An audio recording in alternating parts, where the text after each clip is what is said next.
morning, afternoon, evening. Here we are, another Aussie Pomcast. Here we are with all our millions of subscribers, and I think as Bakes pointed out, you've probably got more people on your BT phone plan, so make sure you give us a like and subscribe.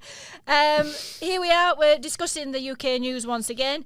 And we're going to start off with some grim news about fish and chips because it's very important. It's very important. And already we've lost everybody. We're talking about a new report by the WWF. Now, this isn't the Wrestling Federation. These are the wildlife mob. And they're saying that we're basically overfishing for our seafood in the UK. In a nutshell, and so we need to start rethinking about the type of fish that we eat. Otherwise, we're going to run out, or there's going to be some serious problems in the waters. Yeah, not problems in the waters. Yeah, so what's quite interesting actually is I think I read that this is the only time they've ever actually been able to collate this kind of information, and also for the first time ever tell us how much fish people in the UK eat. And so apparently 5.9 billion portions of fish and chips, the equivalent of that, gets eaten every year. So what, isn't it? Well, I think that's like if every person in the UK had fish every 3 days. That's about right. Is that right? How many are you having in the Baker household? Oh, 3 a day. No, I don't know. Probably not every 3 days, I don't think. But everybody in the... I mean, that's not counting for tourists who just come and eat fish and chips because that's our only dish. Fish, chips and curry, that's the staples. Yeah, there. I know. But yeah, so this is actually about those popular dishes, the haddocks, the cods, the things that everybody eats. It's not a problem per se with them running out because I think they're sustainably fished, and so we're obviously making sure there's always enough there for that to sustain. But it's actually about the animals, the fish that eat those, and so basically they're finding that they're growing in population and they're not. Sorry, I'm using my hands. You've got to look after the bigger fish. Yeah. Look after the bigger, little fish that you're eating. Look after the bigger fish and the little fish look after themselves. Off topic. Do you have bits down south? What? Like bits. What does that mean? What does that mean? It's not a thing, is it? They call them scraps somewhere. Like in Lancashire, they call them scraps. Right. You know the bits of batter that come on the top of the fryer? They scoop them out and put them on your chips up in Yorkshire. And they're called bits? Bits. So you say, I'll have a chips with bits. Fish and chips with bits. Okay. Yeah, right. Anyway. That's all. But you don't eat fish, right? So because I don't eat fish. I'm vegetarian. You're a vegetarian. Apart from. Stop it. No. Macca's cheeseburgers if I've had a big night out. You know this. Yeah, exactly. Macca's drive-through. Very good vegetarian unless I've had a bit. I tell you what, it does cost you a lot to take a taxi through Macca's drive-through, I'll have you know, especially if there's a queue. But I always get a Macca's cheeseburger on the way home. Not in this state, obviously. I'm a responsible mother over here. But yeah, look, I mean, we're going off topic here, but basically the idea is that eating all these fish in the UK is basically resulting in the predators, your whales, sharks, all the ones we want to look after. Yeah, we want more of them, please. Yeah, please. Yeah, carry on. Dolphins. Everyone likes dolphins. Everyone does save love the dolphin. dolphins, guys. And seabirds as well. So you've got to save the seagulls. Oh my God. So this is the circle of life for you here, right? So seagulls eat the fish, but they've got no fish to eat, so they'll go after your chips instead. Yeah, exactly. Mind blown. I know. Mind blown. Right? So save the seagulls, don't eat as many fish. And all of this done by the World Wrestling Federation. It's remarkable, isn't it? It's remarkable. Exactly. Just have a chip butty would be my advice, but moving on. Body slam the chip butty. Moving on, I think we have to talk about royals because this morning on my morning walk, I did listen to this podcast. This was released overnight, right? Yeah, so this is, we don't want to go and plug another podcast again, but we might as well because she's probably got more subscribers than we have. You reckon? Just a few from the BT phone plan. So Meghan's archetypes, it's like an extension of Archwell and Archie, this is their charitable. Ah, okay. Yeah, it's all got this arch in the beginning. Right, okay. Anyway, she started this Spotify podcast, and this is the first one that's just been released. She interviews Serena Williams. She talks about women's equality. Great issue, I will say. However, I just found the whole thing nauseating. Good. I mean, I'm not surprised. Really important topic, but maybe want to throw up. Yeah. Cool. I mean, she takes many swipes at the royals, and you know how much of a royalist I am. Yeah. There's a lot of things with thinly veiled digs, for want of a better term. But basically, she does. I mean, there's nothing really massively new in it. It's all we talk about the washing up liquid ad again, which I don't know whether you remember Meghan talking about this many times, but about the fact that she made a complaint about a washing up liquid ad where it says, you know, women like to use our products. And she said it should be changed to people, and they changed it to people. And she was 11, and she wrote this letter to them. And I didn't know that, but she's brought it up a million times. That's quite interesting. It's like vegans, you know, mention that they're vegan all the time. She mentions that all the time. That she's a woman. Yeah, an actual woman. It's just, well, it's a bit like that again. But we've got Serena Williams, who's they are buddies, and they make no secret of the fact that they're buddies, of course. In fact, Serena Williams is quite interesting, and she talks about she basically says that Harry spoke to her and counselled her through her decision to retire from professional tennis, and that she opened up to the pair of them about whether she was going to do it or not, and Harry was, you know, encouraged her to, you know, think it through carefully, obviously. Good advice. And Harry actually makes a cameo appearance in this podcast. Now, this is really funny because you've got to hear it, really. But basically, Harry says, references Serena's new hairdo and says it's got a great vibe. Right. And that just sounds to me like it's our late 30s. I just think that's so cringe. It's not like how you expect a member of the royal family to talk. It's like, it's a great vibe. Serena's does he say it like vibe. That? It does. Does he come in there and go, I love the hair. Vibe. It's a great vibe. Oh, my God. Oh, it's so cringe. It's so cringe. And look. You're hard to please. I am hard to please. It's just to me, it's just a bit cash. I mean, these are members of the royal family. Here we are talking about Serena's great vibe with a hairdo. Look, I mean, meh. I haven't listened to it because there are literally 7,000 things that I have that I would rather do. But I haven't listened to it. But from what I've read about it, surely it's a good thing that someone with that kind of influence, with that power, that's going to get that many subscribers, is talking about the importance of equality and those kind of issues. It's nothing to do with a massive contract that they've got and the money and the publicity. Well, no, and the fact that they've been, Netflix shows have not made it to air. That happens with anybody that decides to take on something and do something interesting with their power. The only thing I really read about, which I totally agree actually with, is how she's been kind of castigated or stigmatized for being ambitious.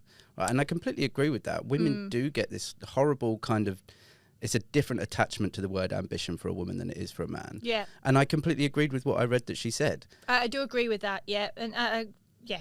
So yes, she does have a point with some things. It's just a lot of it we've heard many times before from Meghan. There's not really massive amounts that's new in it. However, but what did you think? She wasn't going to deliver? There is one moment that she talks about. One moment. All right. And she talks about when they go on the South Africa tour. This is where they brought out Archie for the first time. We got to see him. Mm-hmm. He was 4.5 months old at the time. And she says how when they first arrived, they left him with his nanny. Mm-hmm. And the nanny had gone down to make a snack, taken little Archie with her, thank God, because the heater set fire to the cot in the room and there was this big drama.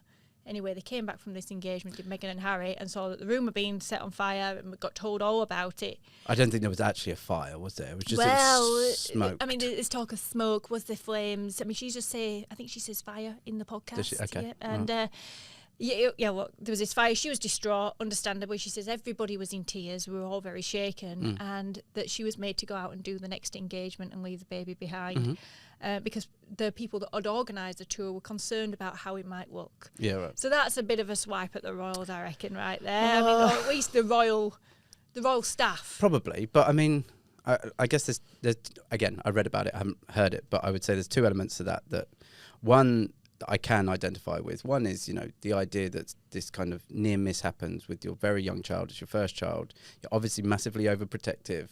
Of course, you're going to be a bit shaken by something like that, and you're not going to want to go and do an engagement. And it's okay every now and again to say, actually, I'm not in the right frame of mind to do this. Is that okay? Yeah, we'll put it to one side. You can do it tomorrow, or we'll apologise on behalf and we'll get someone else to talk. Do you think these people though are actually just trying to protect Meghan and Harry? Because we've always said they're damned if they do, damned if they don't. Yeah. And I do agree with that to an extent. I don't think they help themselves a lot of the time. And I think they've gone, you know what, you're going to cop a lot of flack on this tour. If you don't turn up to your second engagement, how do you think that's going to look? It might have been phrased along those lines, you know. I mean, I know, like, yes, there are human elements involved in all of this, and of course, people have emotions. They're all humans. Yeah, they are humans, but also you've got to remember as well the way it's not going to help their image. Maybe it's somebody giving them advice because they're saying, look, the brutal reality is people are going to tear you a new one if you don't turn up to the second engagement of the tour. If they actually just come out and said, a heater that would blew up in our baby's bedroom and we were just a bit concerned and we just wanted to spend some time with them.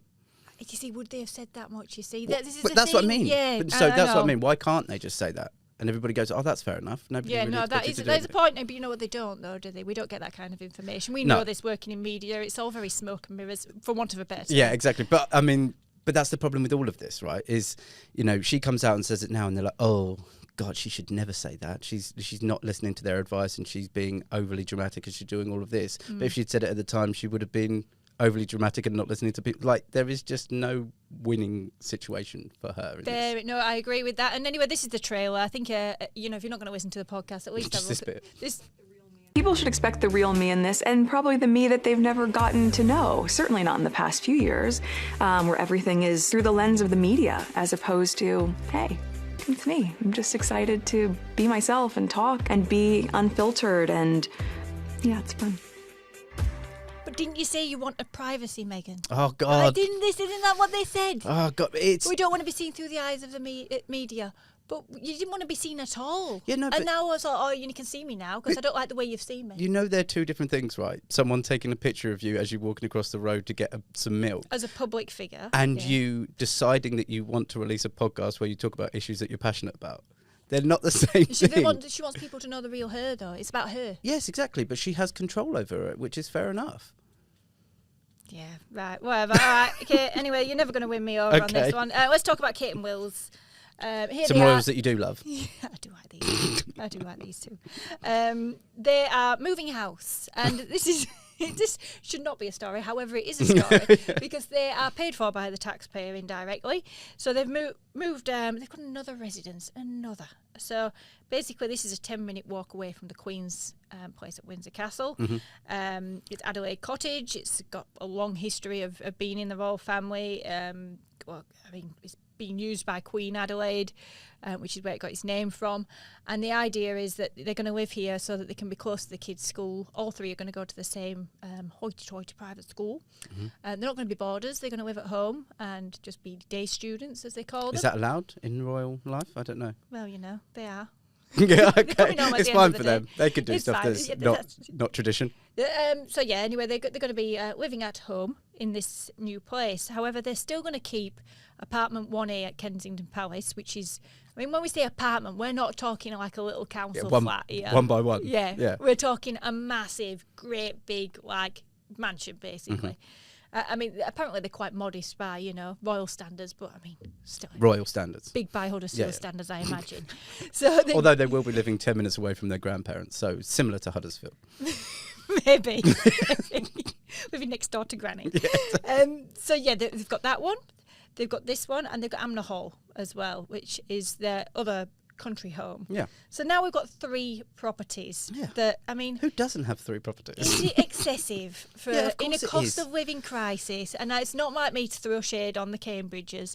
Is it excessive in a cost of living crisis for them to have hold of 3 residences right now? Probably, but it's like the flip side of that is it's not like you could put them on Airbnb.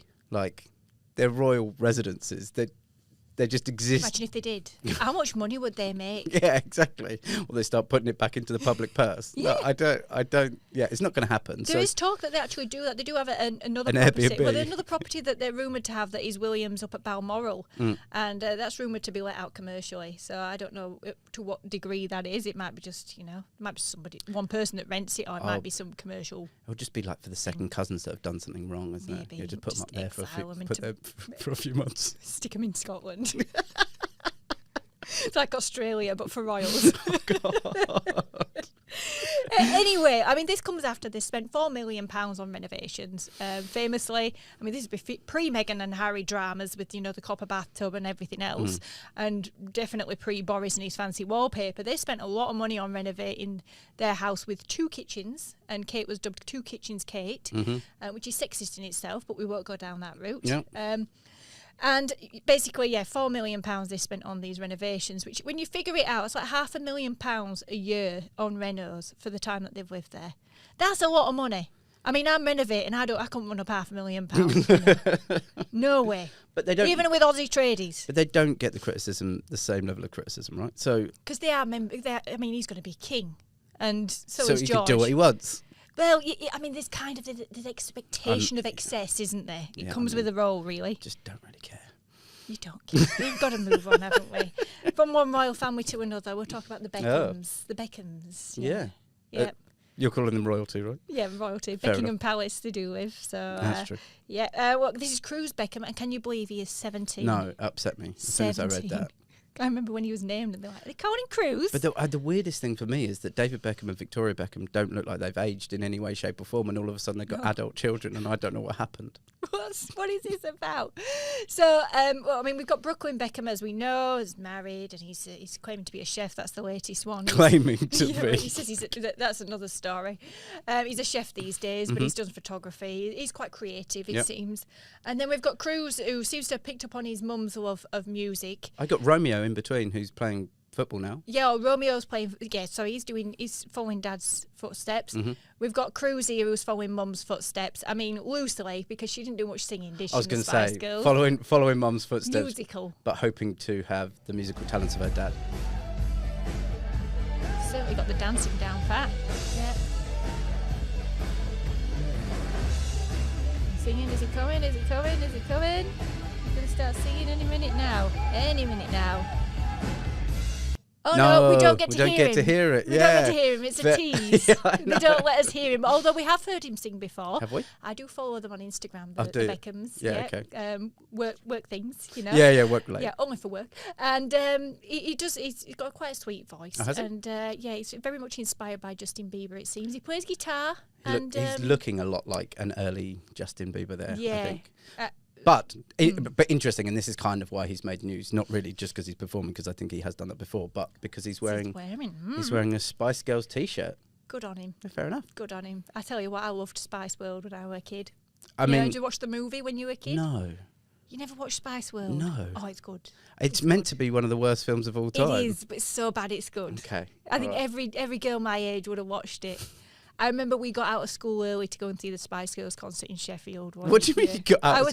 You're not like the school closed early, no, so everyone. The school let us go early. They actually said if you're going to the Spice Girls concert, you can leave now. I think it was history class from memory, and they had a show on in Sheffield, and basically half the girls in school were going, and anyone could get a ticket were going, and they basically said, well, we wanted to get out early to go to the show, so they said if you're going out for the Spice Girls concert, you can leave now. And the rest of the people that didn't go had to sit and pretty much left anyway. Learn about the moguls. Yeah, I'm going. Yeah, exactly. It was a massive deal, real throwback, and massive element of nostalgia in those t-shirts. I want one. Well, they look like they're quite common because I've seen pictures of David Beckham wearing them as well, and one of them common in the Beckham household. Of Harper wearing one as well, the daughter. So they're do you reckon they all just wear around the house? I just reckon. Which Spice are we going to be today? Well, they're all. A lot of them have Posh Spice on them. I'm just guessing they were the ones that didn't sell. Brutal. Brutal. I haven't cranked up Two Becomes One in a long time, but I didn't need you to do it. It was good. But she didn't sing, did she? She was the only one that didn't sing. She did some singing, did she? But not much of it. Not it was much of mostly talking, really. Talky singing. Talky singing. Okay. Not rapping. Yeah. That would have been brilliant. Rapping the Spice Girls. No, we had Mel C was the singer, really, wasn't she, and Emma? Well, and Jerry and Mel B. They all sung, though. They weren't that great, though. No, but they all sung, right? I don't remember Posh Spice singing in any. She did. Okay. She did, yeah. Okay. I used to do her parts when we used to dance. Did you? Yeah, that makes sense. I just heard you do Two Become One. Oh dear. Okay, moving on to other musical events. We've got police officers doing the Macarena at Lincoln Pride. Now, where do we stand on this? So this is, some police officers having some fun doing the Macarena when it came on, and they copped a bit of flack for it. My God. Do you agree with this criticism? No. People saying, there's crimes going on, And you've got, I mean, and there's a lot of crime, isn't there? Let's be honest. There's a lot of crime in the UK compared to here. There is. And there they are. You know, how many of them? 1, 2, 3, 4 of them. 4 of them? Yeah, doing the Macarena. That's basically the whole police force. Right, there's 2, right. So, first of all, a couple of weeks ago, we actually talked about doing there was a dancing police video. It was maybe, I don't know, 6, 7 weeks away. Exactly. And it went viral. They all go viral. And we talked about doing it. And we just went, oh, no, it just happens all the time. It's quite funny, but let's not talk about it because it happens every 5 minutes. Now, all of a sudden, they do it. And they do it at a Pride event. And everybody's going, waste of time. They're a joke. What they're doing. Go and solve crimes. As if, like, I don't know if everybody on social media thinks that police basically just dust fingerprints and kind of go through all the Zodiac killer letters to try and work out cold case stories. But most of the time they're just engaging with the community, or they're just there as a deterrent, or they're just there to protect in case something happens. Oh, yeah. Well, last football event I went to, a soccer event with the Manchester United and whatnot here a few weeks ago, and the coppers were buying donuts, and I thought, I've got to get a picture of this. I didn't, but I wished I had. Yeah, but they probably would have posed for a photo with you because it's just good engagement. I mean, they're just hanging around most of the time watching for when something happens. It's Exactly. like you feel sorry for those stewards that just have to sit and watch the crowd. They've got to do something to pass the time. And it's not like, I mean, they're standing there and someone's robbing a bank behind them and they're doing the Macarena, is it? I mean, no. Have you watched this footage carefully, though? Maybe somebody is. Maybe someone's pickpocketing behind And them. you're saying there's not enough police officers left over from those that are in it to actually watch the video to solve the crime. Yeah, it's absolute nightmare. Like, honestly, when did everybody become so miserable? And that's coming from me. Honestly, going on... I know, but going on social media to complain about police officers having fun at a parade. Their officer in charge has actually backed them in and said, the whole point is for them to get engaged with the community at these events, and they've fit the brief there, haven't they? So, fair enough. I think, let them have some fun. I just and don't they did it care. properly, which, I mean, extra points for that. Honestly, I just feel... They can do Saturday night now. I just feel it's a little bit one? like me going into a supermarket and buying some things and someone saying, how are you? Did you have a nice day? And me going, you're here to sell me stuff. Don't say hello. I just don't understand it. It just makes me sad. Just like that. It does make me sad. But one thing that does make me very happy, however, is Ryan Reynolds giving a plug to a tiny little Indian restaurant. So he's been to this restaurant, which, I mean, for those, I mean, we've talked about this before, but Ryan Reynolds is now part owner of Wrexham Football Club. And he was over there. He just turned up to the odd game. He's been to quite a lot. Brilliant. Yeah. Well, it's for a documentary, but yes. Still. Yeah. He turns up. Yeah. Fair enough. He's probably got, more glamorous places to be hanging out. Not a slight on Wrexham. What are you saying? Not a slight on Wrexham, but he's probably got some fancier places to be right now. But he doesn't. He hangs around in Wrexham, and you know what? He don't go swanning off to all the fancy spots in London.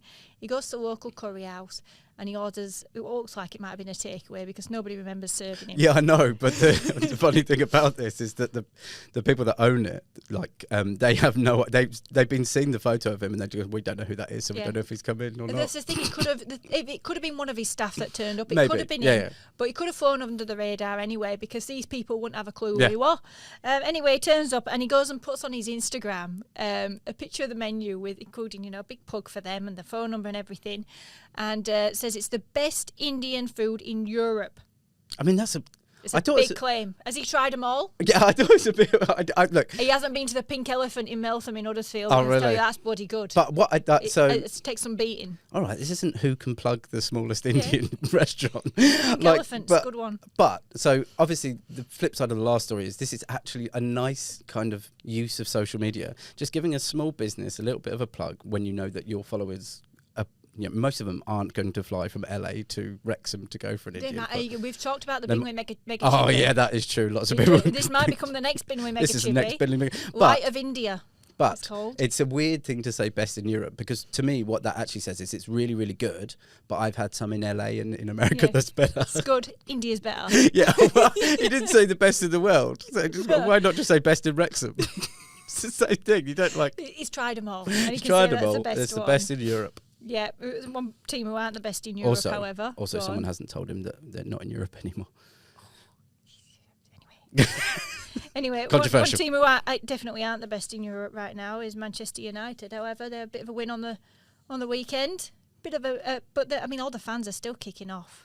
Yeah. It's all kicking off here. So obviously they're protesting over the ownership of the Glazers, who've owned it for a long time now. It seems 10 years or so, I think. But they're They did this last year, and the game got cancelled or postponed because of it. And so there was actually lots of talk about it being canned altogether and Liverpool getting the points, but it did go ahead, and Man United actually beat Liverpool. It did for them. I know, they actually beat Liverpool, and so now Liverpool are in a bit of a difficult period for them in terms of where they're expected to be. And if you lose to Man United, remember when losing to Man United just used to be the norm, and now it's just like the ultimate insult. For Tottenham especially, it just used to be the 2 times a year we just went, well, we're not going to get any points from those, unfortunately. We might go 3-0 up, but we're going to lose it. So then this is what the fans are annoyed about, is that they're saying that, you know, because they're in such debt now, that they're actually like, no money's being spent on the club anymore. We used to be the cream of the crop, the best of the best. We had the best stadium, the best fans, the best everything. And they said that one guy in particular says how, you know, the place hasn't had a lick of paint in 10 years, and the training facilities are a bit, you know, downtrodden. Well, that surprised me actually. Like Gary Neville has come out and said the stadium is kind of in disrepair now. Like, and I was just like, I went there. Seems like a long time ago, but it was obviously state of the art at the time. But when I think about it, it's a long time ago. Have you been to some of the championship grounds? Jeez. Honestly, I've been to some of the worst grounds you'll ever see. Like pigeon poop everywhere, and God knows what else. Exactly. Yeah, they're probably not. Yeah, they probably shouldn't be complaining about that 80,000 seater stadium, really. But yeah, I mean, obviously they have dropped a long way from where they were, but they're still spending a lot of money. They're still spending a lot more than anybody outside the top 6, for example. So they're talking millions. Yeah, here. exactly. I mean, billions. Yeah. Look, I mean, what can we... Somewhere in between that. What can we afford in Huddersfield? We actually cannot afford a lick of paint, probably. Yeah, exactly. It's all loans and no paint. Yeah, I know. Yeah, well, it is what it is, but hopefully we can... I'd like to see United at least be a little bit competitive this season. Oh, really? Yeah, I would. I don't like... Down. I mean, nobody likes Man United in Huddersfield, 10th. but we hate Leeds more. Okay. And so as long as they beat Leeds, we're happy. So you want Man United to finish 10th and Leeds to finish 20th? Is that the kind of... That would be ideal. Okay, cool. Yeah, but I mean, yeah, I did say that Huddersfield will be playing Man United next season, but I just didn't think it'd be, you know, down the other end. I don't think it do you will. reckon? I don't think either way. Wouldn't that be mad? Yeah, but I don't think either way Huddersfield will be playing Man United next year. So. All right, okay. Well, on that very upbeat bombshell, that's the rest for us. So make sure you like and subscribe, and we'll see you next week. See you later.